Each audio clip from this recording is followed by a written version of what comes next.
Hey guys, Michael here. In this video, I'm going to show you how to share your internet from your Android phone to any other device. So if you're using a PC or you're using a mobile device and you want to extend your internet service via Hotspot, here's how you can do so on your Android phone.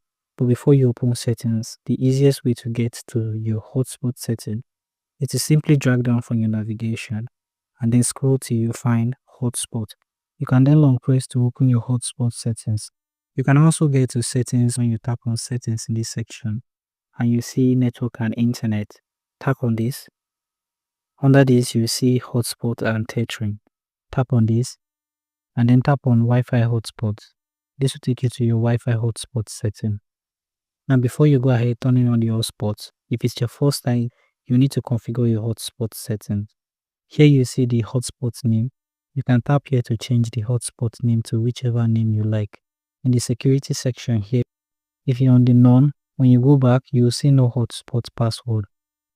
If you choose anything other than that, you will see the hotspot password. So with the none, devices will be able to access the hotspot without a password. To choose a hotspot password, set the security level and then tap on hotspot password. Here you see the hotspot password. Now you can edit your password in this section. Once you're done, tap on OK and you see the option to turn off hotspot automatically.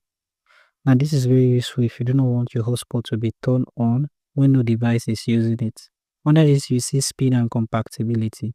When you tap on this, you'll be able to choose different speed and compatibility. With the 2.4 to 5 GHz, the dual band is compatible with most devices. If you live in a country where 6 GHz is supported, when you choose this, only devices that are compatible with the 6 GHz will be able to access your hotspot. If you're using a device that isn't compatible and try to find the hotspot with a 6 GHz, you won't find them. So make sure you are using the compatible version, which is the 2.4 and 5 GHz. Once you're done selecting the speed, you can go ahead and use the Wi-Fi hotspot by toggling on. Now your Wi-Fi hotspot will now be accessible with the information which you have configured.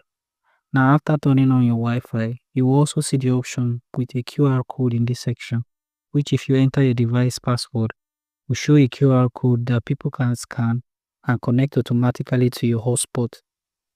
So thank you for watching this video and I hope you found this video helpful. If you do find this video helpful, feel free to leave a like, subscribe to this channel and have the post notification turned on.